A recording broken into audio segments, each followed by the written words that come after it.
Good morning, folks. Welcome to Coffee with Artists. My name is Rachel Wilkins. I'm your host. I'm delighted to be here and kick off the week Monday morning with my special guest this morning, Luis Martin. Luis, welcome to the show. Good morning. Thanks for having me.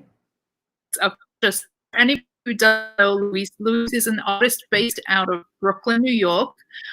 He coined the term art engineer after receiving a bachelor's of fine arts from FIT, and he's been showing and exhibiting around the world ever since. So, Luis, welcome. It's good to have you here. Tell us a little bit about how you are coping with this new normal right now that we're in the midst of. You know, it goes with stages, right? So a few days I was down, now I'm up, I might go down again, but right now I'm really happy. So this past weekend, I just kind of came to the conclusion, this is it, enjoy it. So the weather turned, it's really beautiful outside. So I'm just enjoying that and going with the ride. Now, you and I were chatting a little bit before we jumped on about process and having kind of breakthroughs. You're somebody that I admire because you are very, very active creatively online, right? You're doing a lot of practice. You're showing your process. What inspired you to start doing that? Or has this been something that was happening before the pandemic? Or is this a new thing? It's really funny. So I've been an artist as long as I can remember, and part of being an artist, I've also been a curator. I've put together shows. I've been a teacher. So one of the biggest issues in art is visibility, right? So if you're making this beautiful piece of work and nobody sees it, it's kind of heartbreaking and disheartening sometimes. So I have been making art all my life. I was creating shows in Bushwick, and sometimes it was the same two people that would come. But you put on a show, you're like, I don't care. I'm going to share this because I made this, or I put these people together to share their work and I'm going to share it. So I've always had this drive to keep the show going no matter what, right? Because that's my mission in life, I think, So when the pandemic came, it kind of put everybody in a pause, and now everybody was present and everybody was needed to be entertained. So I'm like, oh, this is our perfect chance. So I feel like I've had this product or this offering for such a long time. And now all of a sudden people are like, okay, I'll take it. And it feels really, really good. It feels really good, I must say. So how are those sessions, how do you kind of put them together? How do you promote them? Because you really are just showing the process behind exactly how you assemble these gorgeous collages. So how do you, I guess one of my questions would be like, are you concerned about taking the mystery out of how you create this work? No. So I think that's been a huge thing that I've learned so far. It's that we are so wrapped in mystery, right? As artists, we don't talk about money. We don't talk about how we live. We don't talk about our inspiration. And part of the things that we're trained to do in school is to be original, So it's a heavy load to carry, I think. So when someone shows you a process or how they do it, it makes it so much easier for everybody else. And I think it does take a certain level of, practice, a mix of talent to create an artwork, right? But art is for everyone. I don't think that should stop anyone from making something. And if I can remind people that they can literally rip a piece of paper and put it together and create something that would make them feel good, then more power to all of us, right? So, P.S., I'm from California. I'm all sunshine and rays, I'm all new agey. I'm like, yes, we can get through this through art. So I feel that my art practice is very much an extension of that. It's like, okay, this is going to get me through. This can get you through. So if I can show someone how to build that bridge, it makes me feel really, really good. And I think collage is kind of traditionally or over time gotten kind of a bad rap, that it's like this secondary art form. Why do you think that is? Because it's always been a female practice. So the mother of collage was Hannah Hodge, and she was doing it in the turn of the century and doing these amazing things with collage and newspaper.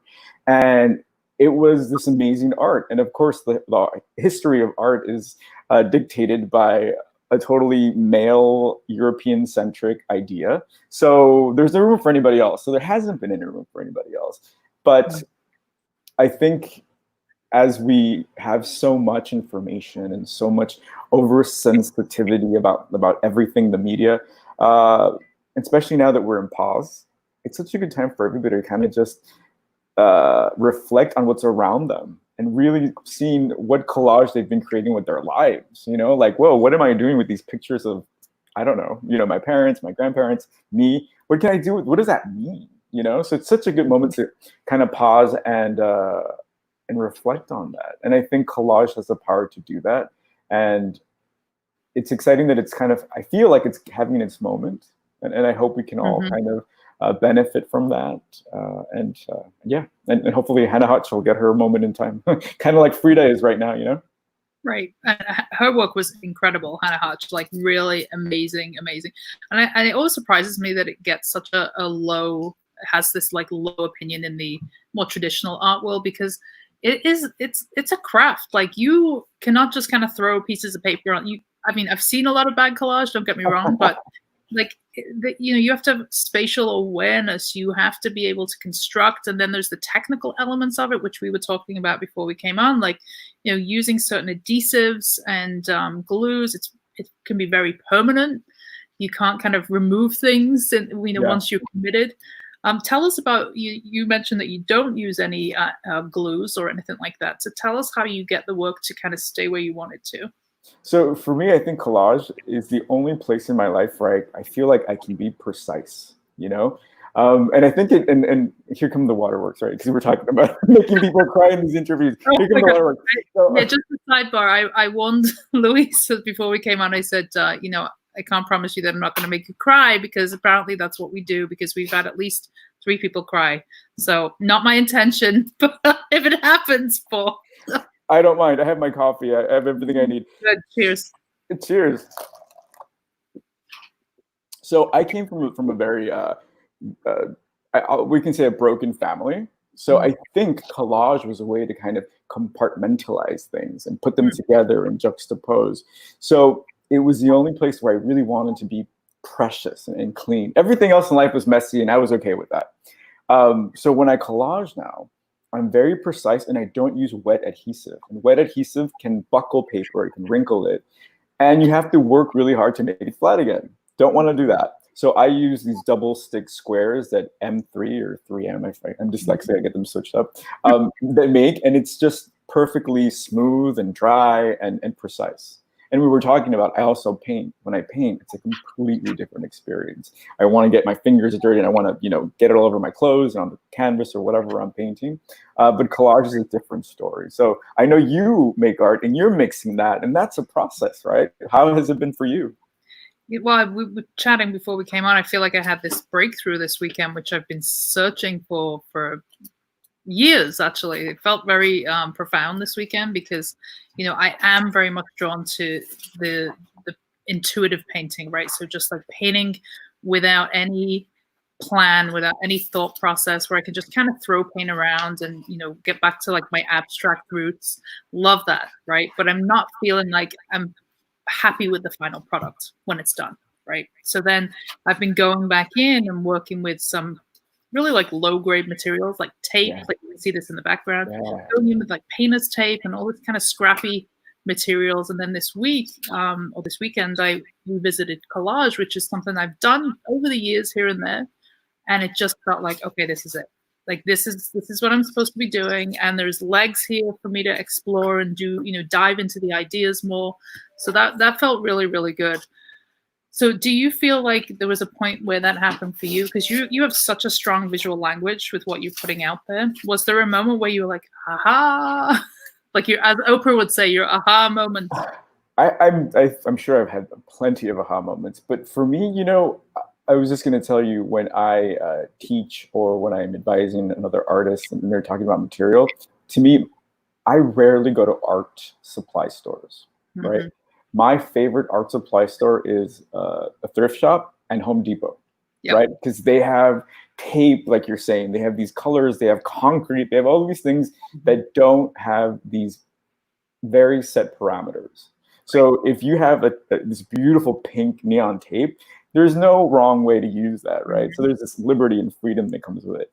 So I think that's that was my aha moments, just being super liberal with things and knowing that I can go to a thrift shop, pay $1 for a book, and destroy it or make something beautiful out of it. And it has very low consequence, so that which is really exciting. And actually, side note, I think things are getting better. Today, I was not afraid to pick up a book from the street.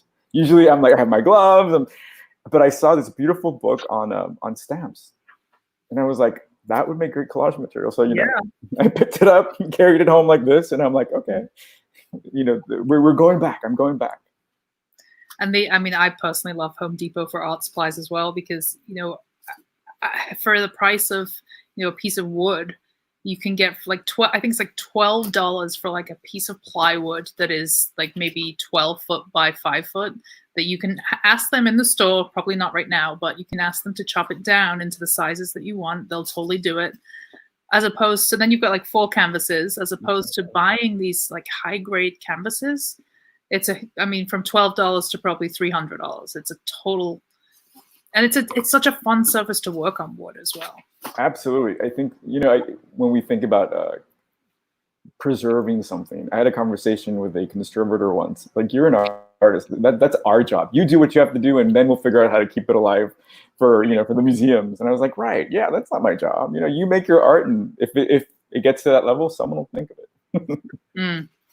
I think for me, like the connection, or maybe the desire to use these like low grade materials and low grade surfaces is because I didn't go to art school. Like I wasn't classically trained. I don't have this like profound connection to the old masters or the old styles of creating. Do you feel that there's an element of that for you as well, or did you go to school for art? I did go to school for art, and I went to all of the after-school programs one can possibly go to. And when I was 16, I went to art camp in California. It was the California State Summer School for the Art. And it like changed my life in every way, because I was around so many people who were so creative and devoted to moving people. Like, it was literally, the teachers were not there to get as a summer job. They were really there to connect with these students and train them and have conversations with them. So when I left, that was only a month, and it was sleepaway camp. So I was there. It felt like a year. But when that was over, I thought, wow, I want to go to art school. That must be what art school is like. And it wasn't, So I feel like that moment really cemented to me that art is kind of like, it's your journey. No one's going to tell you how to do it. And even, I'm sure someone who went to Yale will tell you, they got gypped. But, it is what it is. But I feel that a lot of the artists that I speak to, the artists who didn't go to art school, have a much more appreciation for freedom. And on the other side, monetizing it, which is something that artists who went to school often don't have a good relationship with, So it's an interesting conversation. But I always find that artists who didn't go to art school are much better off. Yeah, and often have a more interesting and diverse, set of experiences that have shaped them to become the artists that they are. Yeah, you don't have to go to art school to be cool, And I feel that a big part of art was being cool. But I also feel that if you identify as an artist, and I've said this many times, I don't know if I've told this to you, but I feel that if you're an artist and you become something else, you're an artist and a doctor, an artist and a mailman, you enrich your practice of anything with the art. But if you're a business person going into art, you're coming with a different perspective, because that's your. So if you identify as an artist to the core and then move out from there, I think you can do amazing things. I love that, because, I think sometimes, well, certainly for me, and I think this has been one of the reasons I haven't really consistently created myself in over a decade, is because I look at so much art and I see so many elements of the art business world that it's hard to go into a new piece with a clear mind without intent of, will this sell? Is this marketable? Is this cohesive? Is this that, like all these like questions and this noise? Totally. So I can totally relate to that 100%. So tell us about the early days. You grew up in California. You had a particular connection to your grandmother, who you cite as one of the reasons that you fell into, this medium of collage. Tell us about those early days in California. That's so funny. I just spoke to her yesterday, and so my grandma is a character. She's maybe in her early 70s, and she's smart as a whip, a little frail but smart as a whip. And she's like, "Hey, do you know how much a balloon ride would cost?" I'm like, "What?" She's like, "Yeah, I didn't get to see the world, so I thought before I die, I'd like to go on a hot air balloon ride." I'm like, "Okay, I'll figure it out." She's like, "Yeah, okay, I saw it in a soap opera and I thought it'd be nice. Let me know." I'm like, yes, totally. So my grandma's always been this person who was very tough, but very had the joie de vivre. She really knew how to smile at things and make good with what she had. So she used to be a janitor, which wasn't a very glamorous job, at a convalescent home, at a very posh convalescent home. And she used to bring me magazines, Vogues, foreign fashion magazines. And I used to consume these things because there was all this color, all this luxury, all this. And it resonated with me. And I thought, that's where I want to be. Like, this is where I belong, in these magazines. But nothing reflected us. Nothing reflected me. So instinctively, because I'd seen my grandma take these tear sheets and put them on her wall, I was like, yeah, that's the look I want to go for. And also, she used to tear pictures of hot guys and she would put them on the wall as well. And so she also informed my taste in men, I guess. Yeah. But so seeing her do something so tactile and something that gave her empowerment was like, oh, right, I could do that. So and for me, I was able to turn it into an art because I had that luxury, that space to really kind of think about it in a little more philosophical way. What does this mean? And I think she's always been a source of inspiration of like what is possible. How does she feel about the work that you're creating now? Does she support you? She's always been super supportive. She has no idea what's going on with the art. She's like, well, that's nice, but which makes it even nicer. Because she is, and I think that's the magic of grandparents, they don't need to get it, but they're just supportive. I remember when I was in high school, I'm telling you, I've been on this cool train for a while. I wanted to be cool and have Dr. Martens. And I'm like, Grandma, I really want these shoes. She's like, okay, how much are they? She's like, I told her like $300. She's like, oh, okay, that's nice. So I told my dad, you're crazy. So she, we're going to the hip area in LA to go buy these shoes. She throws the $300 on my lap. And I buy them. My dad's like, you're insane. So it's just this, to have people in your life they don't question the support, and it doesn't have to equate to money, but just this unquestioned support is so liberating, and it gives you confidence to not really care, You talked about not being able to see any representation of yourself in these magazines. How did that feel as a young man? Well, you know what? The magazines was one thing, and then the world was another, right? I didn't realize that I was Mexican until I left LA, because in LA, everyone was Mexican, right? I lived in LA. We're very segregated, I guess is the word. The Mexicans live in this neighborhood, African Americans live in this neighborhood, and they don't cross the way we do in New York because we're not on the subway. We share the freeway, but we're all in our bubble in LA. So when I moved to New York, not only did I see different looking Mexicans, but I saw Latinos who were like every shade of the rainbow. So I was like, oh, right. And I worked at a Latino institution. So I got a quick education about everything Latino art, which was like colonialism, appropriation, whitewashing. So I was like, whoa. But the biggest lesson that I learned really was, no one's going to give you anything. No one, especially not you, So if you want something, go get it, go make it, go blast the door and go through.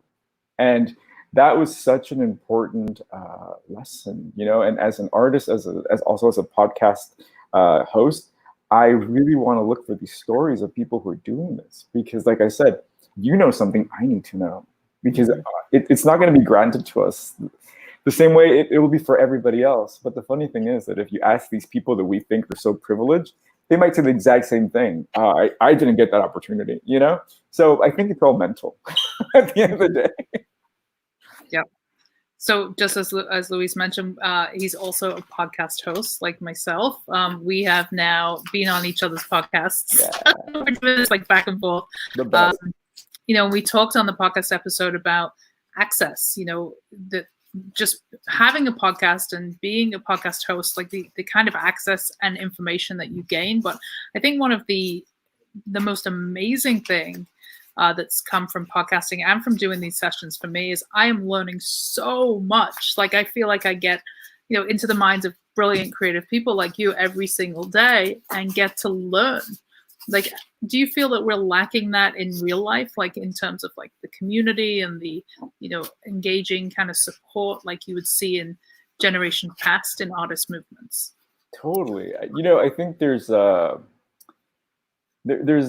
this thing about numbers, right? Because now we can track how many people see our how many people liked our post, how many people saw our YouTube, and that gets in your head. Mm-hmm. And it really does. And you think, oh, well, maybe I should interview this person who is trending right now, or maybe I should interview this other person. And we forget that the connection is that those numbers are people, right? They're not just this oblivious thing that just elevates. So when you think of it in a more micro level, you're like, oh, I can connect with this one person at a time and really connect, right? And I find that that's been very helpful as I've gone, right? Because I've gone to conventions with podcasters, and these people have, millions of followers, and I have, under X amount, and I'm like, but I know them by name, actually. Like I know these people personally.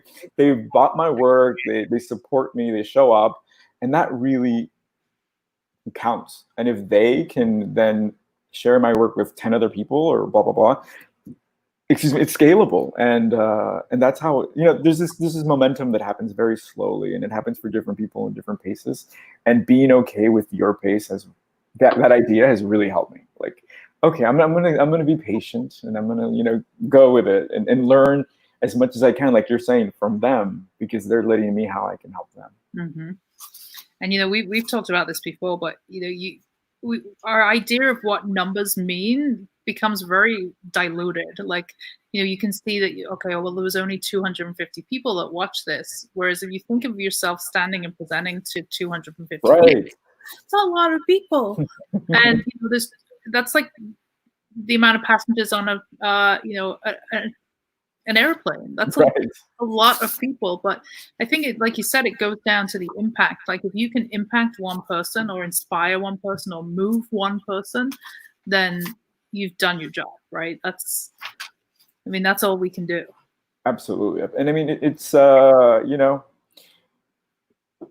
ideas are contagious, and I think if you create an idea or a message that resonates with people, it'll do its job. Hopefully you'll get to see it, but I mean, and I think that's another thing, right? Throughout history, ideas and books and philosophies kind of reverberate through time. Mm-hmm. And the person who said it, like Frida's not seeing how great and powerful she is right now. Right.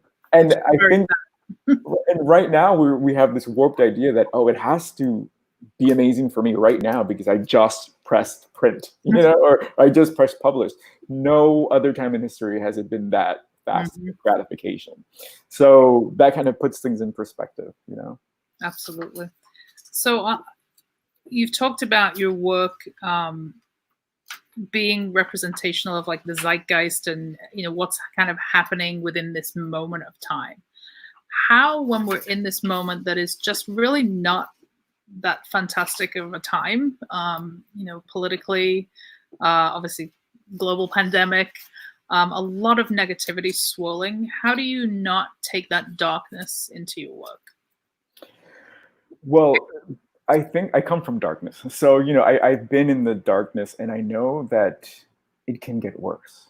So I take the light where I can, and I go micro again, instead of focusing macro and like the pandemic, like, whoa, right? That's too heavy for one person. Together we can lift that, not as one person. So this weekend, for instance, I had the best weekend ever just because I was like, oh, I can't go out at this time because everyone's going to be out there. So I'm going to wake up really early. My husband and I went for a walk, got some Starbucks, and it was perfect. Like, I was like, wow, I'm at peace. and being okay with that, and knowing how you can juggle things in your gravity, right? And that's a huge thing for me, gravity. Like my gravity is so different from everybody else's as yours is to everybody else's. It's not going to work out the same for me as it's going to work out for everybody else. So I have to understand that, especially in New York, we are dealing with a very special gravity. You know, there's so many people and everyone just wants to enjoy this beautiful weather. And you just have to be like, okay, how can I navigate this and be okay? If it means waking up at 5 a.m, well, then that might be it. But guess what? It's perfect for you, right? If you get anxiety being around people right now, then don't go around people. Right. So knowing what works for me and feels good at the moment, at each moment really, has really helped me stay positive and really clear as to my work, you know, and recognizing in a magazine, oh, okay, this can represent light, this can represent good. Like I just had a live collage session yesterday, and I collaged an image of the Civil War. And the theme was making friends with history, right? Which can be a very scary thing, history, because I was talking about the soldier from the Civil War, and I was saying, you know, this guy, if I would have met him, he probably wouldn't have liked me. He probably would have thought I was a heretic for being witchy and spiritual. He might have thought me degenerate because I'm gay. We wouldn't have been friends. Like, he would have shot me. But I'm in the future. I can collage him. I can color him in. I can make something really good out of this. You know, so, and that's what I did. I had fun, you know, and I called it The Soldier Comes Home, or Came Home, or whatever. But it was my opportunity that I can turn this around. And that's the power of the artist, right? To be able to manifest these things. You know, you talked about kind of coming from a dark place and, you know, having some struggles when you were a young person. Did you ever feel that art was an escape and almost like a fantasy world for you? Oh my God. So I didn't, but every single teacher around me did. So I didn't know I was an artist. I think just like I didn't know I was gay, everybody else told me I was. And just like I was an artist, all of my teachers were like, I don't know what we're going to do with this kid. He's getting bullied. He's as round as a ham. Here, give him some art. You know, go to the corner and make something. And it took, you know, I really think I have such a high admiration for educators, because I think a handful of educators really saved my life. They gave me the tools to survive. And actually one of them entered me in a contest when I was in middle school, and I won first prize. And the prize was to come to New York with my parents yeah. And that only solidified my future. I was like, yes, I'm moving here. Like, the air felt so invigorating. I was like, right. And that was all because of her, right? This teacher who taught me how to collage, actually. So, what was her name? Miss Monet, Carmen Monet. What an appropriate name, right? She was the best, and she was so cool. Like, again, you know, the whole cool thing. She used to wear these like starch white shirts and had crazy salt and pepper hair, and she was just there to connect with her students. You know, and that was really special. I wonder if she's still alive today. Yeah, she is. I mean, I haven't spoken to her personally, but I keep in touch with a lot of my educators, and I know she's friends with one of them. But she's I think she might be a little frail, but she's still kicking. That's amazing. And it really is. You know, educators are just incredible human beings. And, you know, so many of my guests actually who are artists are also educators. And just to hear, you know, their stories, first of all, of folks that were their educators and inspired them. You know, they're doing incredible work on the front lines with our young minds. And like you said, that shaped so much of your future, that one decision, that one, you know, that support, that person who was willing to champion you and saw something in you that was a little different. I mean, I see educators as culture makers. You know, we don't think about it, but they're making our culture what it is today. And again, there goes that whole instant gratification. They don't get to see what they're planting until many, many years later, if ever, right? And, you know, it's no secret that arts budgets are slashed left and right. You know, obviously the federal government cutting big budgets for the arts and culture institutions. It's, you know, that stuff has an effect on for decades. Yeah, absolutely. You know, because a lot of children who maybe don't fit that, you know, academia within that space, but have these other brilliant possible skills are neglected. And I think that's really sad. Absolutely, absolutely. So you talked about when you were, a young person that you actually went as a teenager to work for some of the really big major art institutions. Tell us about that. So another educator who I'm still very much in touch with, she visits me often. Uh, she got me an internship at a museum, at the Museum of Contemporary Art in LA, MoCA. And I was, what, 15? I started working there, and I knew I was moving to New York, so I didn't see a point in going to high school because I knew I was going to go to art school. I knew I didn't need to take my SATs. So I was very, I would say hi to everyone in high school and raise my hand for attendance, and then I'd figure out how to get out of there and go work in this museum, right, and volunteer. And that gave me such a leg up as just to how things work and how things play out and how it's just a thing about beauty, but also a political thing and who gets to go on the walls. And there were a lot of other interns who were Latino. They're like, it was an after school program and they were pushing them to be educators. And I thought, that's amazing. That's so empowering. But then I realized through their program, which allowed us to shadow anybody in the company. So I could connect with a curator, which I did many times, and they would just show me what they did. And I thought, whoa. But there was still very much a velvet rope to that path of becoming a curator. It was just, you're going to be an educator, cool, stay there, work with the kids. And I thought, but no, I want to be an artist. I want to curate. I want to do these things. And I didn't see a clear path.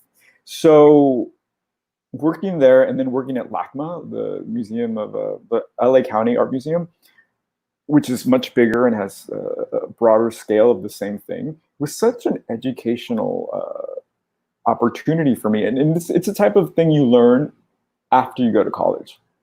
So again, here was this access that I got because I connected with the right educator, because she gave me access, and I had the framework already of like, you're an artist, no matter what, you don't need anybody's approval, and go with it. So after I figured out that, maybe I'm not going to be chosen to do this, it wasn't detrimental to me mentally because I was already set up for success in that aspect. And again, it goes back to this mental state of knowing that you have that kind of leverage no matter what. Mm-hmm. Are you still somebody who frequents museums and institutions today? Oh my God, yes. I mean, so every time we travel, we plan our trips around museums because I know no matter where I am in the world, I will find kinship with these stewards and these ushers of culture, and it sounds so highbrow, but I know that no matter what, there's going to be a sensitivity there and an awareness of beauty and, I don't know, the human touch. And in most countries, museums are kind of free, unlike the United States. Right. What has been your favorite place to visit in terms of the richness of the culture and the art? I think as far as that, I must say Thailand.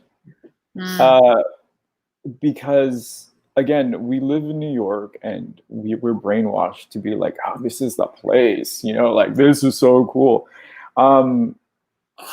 Even before we landed, my jaw dropped. Landing into the airport in Bangkok, it's in the shape of a lotus. And I'm like, all of our buildings here are these phalluses, and you're like, right, that's a building. So to be landing into a lotus, I'm like, what? So from the moment you get there, you realize that their point of reference is completely different to our point of reference. Their point of reference is Buddhism, and it affects their laws, it affects their architecture, their art. You get in there, there's orchids everywhere in the airport, So from even, from that from the smallest detail to the biggest detail is just so different. And that's so nice to remember that this isn't the norm. How does your spirituality impact your work? Hugely. Hugely. So my mother has always been very new agey. She's very witchy. I would even go as far as calling her a witch. And she is a very wild person, and she had a very illustrious life, doing many fun and illegal things. but she was always centered. And she kind of passed that on to me and to her other kids. And knowing that no matter what, if you listen to that little voice, that Jiminy Cricket on your shoulder, things are going to be all right. You know, if you can find it, it's going to be fine. And that's been huge, because that allows me to collage, to paint, to find a safe space and trust it. And I think that's huge. If you can trust yourself and your space, there's nothing you can't do, you know? And I guess, you know, New Age is my religion. So I'm very optimistic, even in this horrible moment we're going through, it's going to be fine, you know? And what that looks like is completely up to the individual. Absolutely. So I want to talk a little bit about your process, because one thing I've noticed about everything that you share online is it's very clean. Like you have probably the cleanest setup in studio that I've ever seen, especially for something like collage, because it can be messy, right? You're tearing, you're ripping, you're, you know, cutting various different papers and materials. Tell us about the process from having an idea to execution. So I have no ideas, is the thing. I absolutely have no ideas. I have very little ideas. My thing is, like a meditation, I show up to my studio and I just let the stream of conscious guide me. So I've been collecting books all of my life. I've been, you know, I pick up, like I said, I pick up books from the streets. I collect. I'm surrounded by things that move me. So I show up, I open a book, and I recognize something will just jump up and I'm like, oh, okay, there it is. And I rip. And I'll collect things from other magazines until I have a few items that I can work with. Then I cut out. And then I know that I have to put my scissors back in the little bin, or else I'm going to lose them. Or else I'm going to throw them away and not realize. So that's taught me to be very clean. So I just cut away, and usually I'm listening to very sad music, and it's very melodic, and it kind of carries me. And then I take a picture of it, clean it on Photoshop, and share it. And then to me also, it's almost a form of writing, right? When each collage has a name, and to me, it's like my opportunity to think about a narrative, to think about the story behind it, or what story I can write about it. You know, like I was saying, the Civil War, this collage that I just made, I called it "The Soldier Came Home," because I want a happy ending. You know, so let me write a happy ending for this guy. Bless you. Thanks. So every opportunity I can to kind of create that for myself, I will, you know. So what about the process prior? You talked about kind of, you know, finding books in the street and going to thrift stores. Are you kind of like a magpie seeing, you know, jewels in the grass? Do you get excited about thrift stores? Tell me about that. It's the worst thing ever. So, so I'm very lucky. My husband is a math person, and, you know, very left brain, and he keeps me grounded, because as soon as we land to anywhere we travel, I've already looked up thrift shops. I've already looked up, you know, museums and all these places where I know I can source things. Or I can be walking down the street and say, oh, wow, there's a book. let me, you know, dust off the ants or whatever. And I take a lot of pictures on my phone as notes. Sometimes I'll be walking, and, you know, there's just, the other day I saw a beautiful blue wall with a green plant, and it just vibrated. And I'm like, mental note, you know, I don't know what I'll do with that, but I know I'll need it. And I've been collecting all these books, and now when the pandemic hit, I was like, oh, I have everything I need. Like literally, you know, the only adjustment was the coffee. Like I was without Starbucks for 2 whole months, and that was mortifying. Yeah. But I got through it. So I mean, I guess nothing can stop me now, right? Exactly. You know, I love what you said about like kind of seeing the beauty in the everyday. Like I often think I'm so grateful that I think like an artist. I'm so grateful that I move through the world seeing art in everything. You know, especially right now in the springtime, when you see the beauty of the colors on the trees, and you think, how are these colors existing in nature? Like they're so beautiful and gorgeous. So, you know, seeing like a rusty fire hydrant against, you know, a really green grass, like there's so much beauty in the mundane. Absolutely. And what a gift to be able to see the world through these eyes, where you do see beauty in the mundane. And that's our nature. You know, you see a child walking, and they're going to be really excited about everything. But we're taught like, oh, don't touch that, or don't go there. But I think that's our natural nature or impulse to just want to love everything. Do you think it makes us more empathetic people? Yes, because once you're aware, you can't unsee something you've seen. And I think it makes it difficult to, like I said, sometimes you feel more, right? So you feel the weight of the world, the weight of the pandemic, the weight of your family history. But it also teaches you to see other things, other way out, doors that other people don't realize. And that's where the magic really happens. Hmm. So true. Yeah. Do you think that can be both a blessing and a curse sometimes, though, to feel so deeply? Oh yeah, everything can be a blessing or a curse. Totally. I mean, but here's the thing, right? So like I said, I come from darkness. I listen to really sad music when I make art.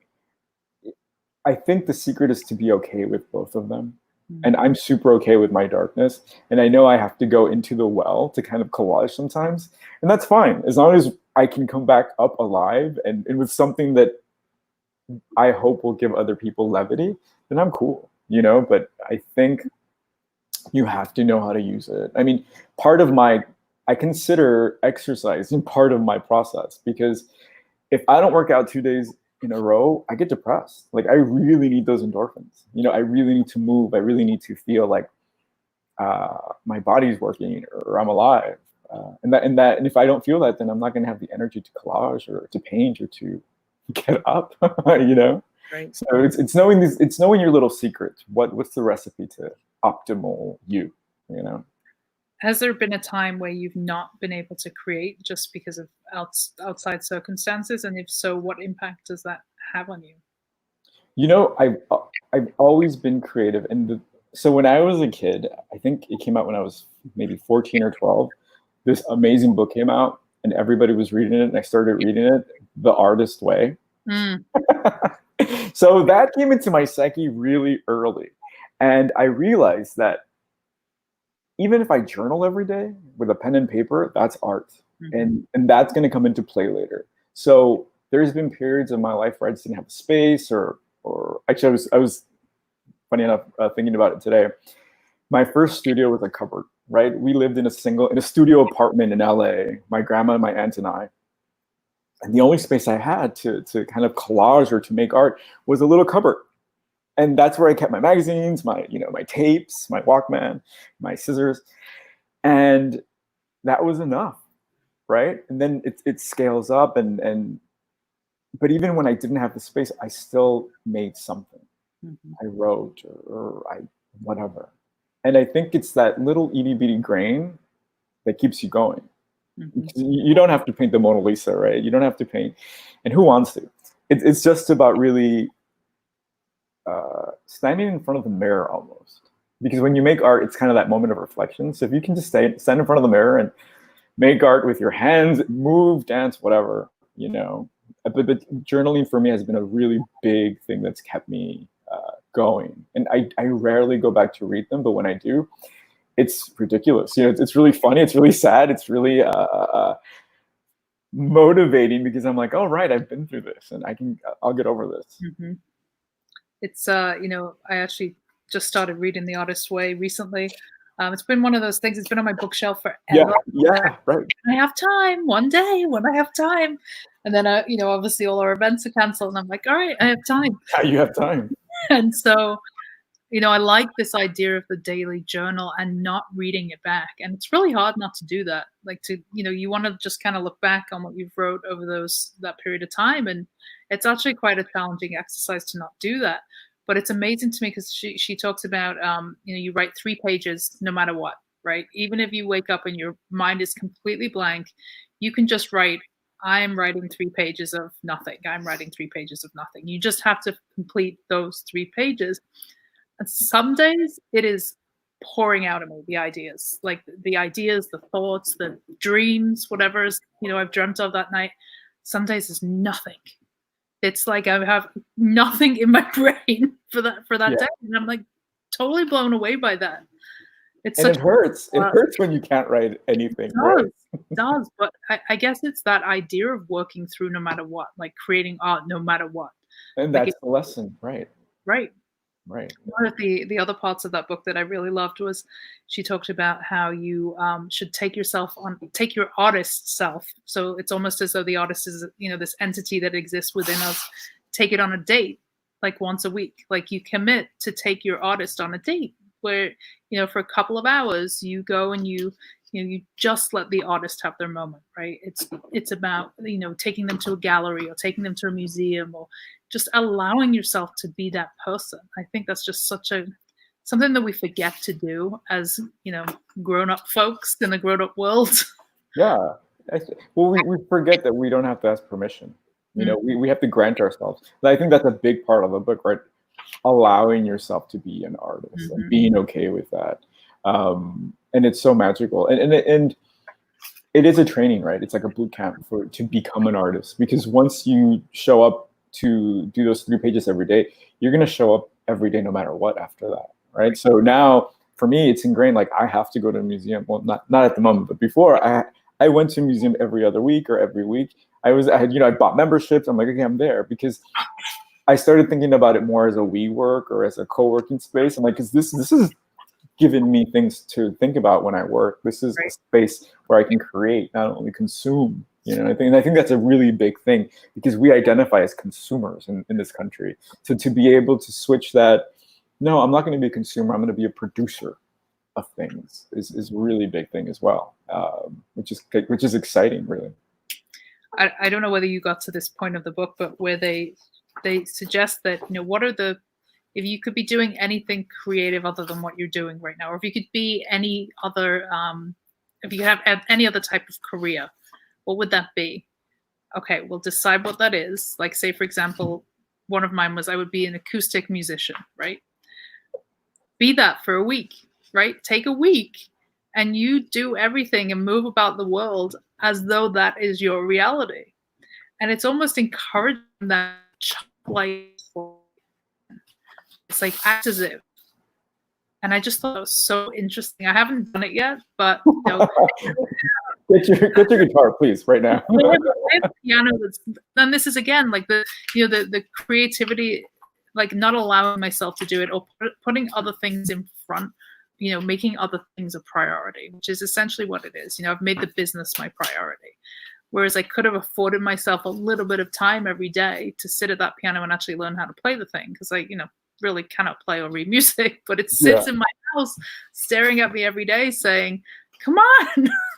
And I think that, if nothing else, having this time right now and pausing and, having that kind of a gift of time, it's a good time to perhaps revisit those things that we all maybe dreamed of or aspired to pursue when, life took over. Absolutely. And I think it's also taking your context into play, because maybe you did the whole business thing because you had to. You're in New York, for heaven's sakes, right? But if you were in Palm Springs, you'd probably have more time and more sun and a space to play your piano, So it's I think the book means so many different things for people, depending on where they are contextually, and that's a big one. That's a big one. So being okay with where you are, because it's going to influence what you're doing. So you can't have, like, for instance, I wish I could paint huge paintings. I can't. I live in a small apartment in Brooklyn, But if I move somewhere else, just pin a giant piece of paper to the one wall in your house where you can. Believe me, I've tried. I do no favors for anybody. The paint gets everywhere. Oh, it's the worst. I'm messing up. I see my wife's face when there's like paint splatters on the floor. She's like, The dog is eating the paper. It's a whole thing. Isn't it? It's beautiful and fun, but yeah, it annoys others. Yeah. So just talk to me a little bit about, well, first of all, let's talk about, you mentioned New York and needing to survive. And, we often do have to kind of diversify our forms of receiving income and think creatively and get outside the box. What are some of the kind of side hustles that you've embarked on to be able to, still be able to create freely? So I've done everything in art, right? So basically, I've been an art teacher. I've been a curator. I've designed things, So I felt like, okay, as long as I make art, I don't care what it is, because it feels like it's coming from a good place. But one advice that I've always told my artist, and here's pro tip number 27: real estate. If you can save your pennies, if you can put money together with your parents, with your friends, whatever, if you can get real estate in New York, real estate anywhere, and use it as an income property, then you can create and have passive income. I'm not saying you're going to be a millionaire, especially if you don't have a lot of money to start, but we have a property that we rent out, and that allows some leeway for me to go manage it. I'm the one that calls the plumber. I'm the one that arranges the painters, because God forbid I paint anything, right? It would be a mess. But having that, and also, so to me that works, because in my head, I'm not a landlord. I'm not a landowner.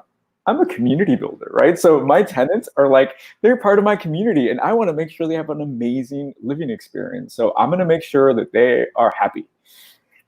That's what makes it perfectly acceptable for me, right? But I think you have to find ways to be okay with what you're doing, and buy yourself time. And I think now is an amazing time to buy property, because obviously people don't have money, and if you have something saved, now is a good moment to buy. But even that, right? This weekend I was watching YouTube, and I saw this amazing little clip of this 64-year-old woman who's living in a van she retrofitted. She sold her house because she couldn't afford to pay the mortgage, so she has everything she needs in this little van, and it was perfect. And I thought, I could never do that, but that's amazing that she can, right? Like, different strokes for different folks, but she was happy and successful, and she was an artist. So that's that idea has really helped me. But real estate, and learning a little bit about real estate in New York, which sounds so scummy, and it could be very scummy actually, it really helps. It really helps. So I tell every artist that I meet who really wants to carve out a niche for themselves for longevity, real estate. Yeah. Isn't that crazy? It's not what I expected you to say at all. I don't know what I expected you to say, but something I'm reading about real estate in New York, especially the rental market, was there's this huge surge of Airbnb rentals, right? So many folks were renting Airbnbs when they go on vacation or go out of town for business. I myself started using them for conception. Whenever we would travel, we would for a certain period of time anyway, we would use Airbnb. And what you were seeing in so many cities were they were almost like property managers letting out multiple different apartments, right? Yeah. So it'd be like one name and one picture online, when in reality it was like these people had like 30 apartments. All of a sudden now, these people who probably took on all these mortgages have no tenants. Like that, those people are going to be hurting right now, because that was nobody could kind of see this coming, that this there wouldn't be travel, that there wouldn't be folks visiting different cities for business. And I think those folks are really hurting right now, unfortunately. But you're talking more of the long-term rental, obviously. Yes. You have a tenant, you're generally pretty good. Yes, and I mean, I don't mean to put on any airs. I know very little about that kind of business, but that's the thing. If you are open and talk to everybody, believe me, people will share what they know. And I've been very lucky my husband and I have been very lucky to meet people who've been generous enough to share ideas and share strategies, and okay, let's make it work, That's awesome. So just tell us a little before we, and for anyone who has questions, Louise going to be take them. So do jump into the comments and let us know anything art, life, real estate, maybe. Jump into the comments. My seminar will be in Florida. Yeah. We're gonna make sure Luis gives you all his information where you can learn more about him, learn more about his podcast, which is amazing, and learn more about his artwork, obviously. So we're gonna get to that. But just to close out, you had a brief spell of teaching at MoMA. You were teaching animation to children. Tell us about that experience. So that was the coolest experience, and that's the last teaching gig that I had. So it's very competitive to work there. You have to, you kind of have to write a dissertation and submit it, and that's it. They'll get back to you if they want. They don't care if you spent 3 months preparing it. It doesn't matter. So if they like you, they'll call you in, and then you go through another round. So I got the job, and it was the most amazing place to work because you're surrounded by so many resources, right? So, like, wow. And the people who work there are super brilliant, super smart. But then I came to the realization, I can't do this anymore. One, I need to feed myself. I've given so much to my students in the past. I kind of have to fill the well before I can give more, was one thing. And then the second thing, I had these high school students, inner city kids, and I would take them to the gallery, and they saw Starry Night, and they're like, "Oh, that's my favorite painting." And I thought, "What do you mean it's your favorite painting?" "Yeah, it's my favorite painting." I'm like, "Oh yeah, what is it about? What do you like about it?" I'm like, "I don't know." I'm like, "So is it your favorite painting because someone told you to like it because it's amazing, or because you actually learned about it and liked it?" So I realized, oh right, MoMA is this big propaganda of the art history narrative. And now my job is to push it, right? And here I am selling this myth of, oh, Van Gogh was crazy. He died poor, sold one painting, was self-destructive, but wasn't he cool? So I wasn't okay with that, And I was like, I don't think I belong here. The pay was great, and it was fun to say I work at MoMA. But I realized that I wanted to tell a different story. And I realized that I wanted to talk about different artists that are living now, artists that are like you and me, created on a very real, in a very real context, So it wasn't my place, but it's a beautiful place to work at, and definitely to meet other people. And wow, I mean, so right now before the pandemic, I visited, and they've done the most amazing thing. They've opened an art studio for anybody to go in and make art. Before they had those, before they had that for kids, right? If you're a kid, you would go with your school. But no, now they have a drop-in center for anybody who visits the museum, who pays, their $45 fee or whatever. Right. And you can go in there and you can draw, you can weave, you can collage. I mean, and I'm like, wow, okay, let me rethink this, because now they have educators who just sit there all day and talk to you about making art. I'm like, I can do that. When this is all over, we're having a date. We're going to get some coffee, and we're going to go sit in that room and live stream us doing this. We're going to bring this to you, people. This is amazing. Nothing would make me happier. Yes, please. Yes. And we'll drink real coffee in a real cup. We will be wearing masks and gloves, but it'll be happening. Absolutely. That's amazing. Wow. Yeah, I haven't had a chance to get this since the renovation. I was planning it right before all this happened. So, when things do resume in whatever way they do resume, it's going to look very different, I'm sure. But I look forward to getting out there. Absolutely. All right, Luis, thank you. Tell folks where they can learn more about you. I'm going to put your website in the comments here. Yeah, thanks. So I have a podcast called Studio Confessions, and you can go to studioconfessions.com. I also have my collages, and I sell my work through prints, through original works. I make many, many things, and that's all in collagedream.com. And actually, one thing that I'm really excited to be sharing with people is I've been selling collage kits. So like I said, I've been traveling the world and collecting all these things. And now I've been putting them in packets and selling them so people can create their own collages. And I include the little adhesive strips I'm so crazy about. So I'm like, okay, here, take it. So that's in collagedream.com. And that is brilliant. I'll have to send you one. And I want to just add, sorry, go ahead. No, I'll let you finish. I'm on Instagram at artengineer. Amazing. And for anybody who's a member of Artist Action Club, exciting breaking news, but Luis is going to be teaching our workshop next month. So if you're not in, do jump in. You can get in right now for $49. You will get access to workshop and masterclass. And I'm super excited to take your class. It's going to be a lot of fun. And we look forward to that. So I just see one comment here from Rachel Romano. She says, Luis, one of the most inspirational, informative talks. You touched on so much of what I feel, believe, and know, but often forget. You rejuvenated me today. You are a gift. Thank you. That means so much to me. Thank you. Thank you so much, Rachel. That is impact right there. Fantastic. Thank you, Rachel, for your comment, and thank you for tuning in. And yeah, Luis, thank you. This was awesome, as always. This is like our third chat in 2 weeks. Ton of fun. Yeah, I love it. Hanging out with you. And we look forward to keeping up with you and your journey as an amazing, amazing collage artist. So thank you for joining us today. I appreciate that. Cheers. Have a great week, everybody. All right, folks, we're going to be back tomorrow for Coffee with Artists, same time, 11 a.m. Eastern. Thank you for tuning in. If you're watching on YouTube, be sure even to hit that subscribe button and leave us a review if you feel so inclined. All right, thank you, folks.